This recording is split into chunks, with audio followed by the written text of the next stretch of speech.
How to change the color temperature on Skyworth TV. And okay guys, on your remote, go to gear icon or gear button. And the pop-up are show. Okay, now go to settings or gear icon. Here in general settings, okay, go to display and sounds. In display and sounds, go to picture. Here in picture, okay, scroll down.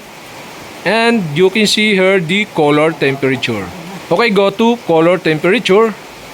And now the color temperature is set into standard. You can change this by go to color temperature and you can see the option. And you can change into user, or you can change into cool,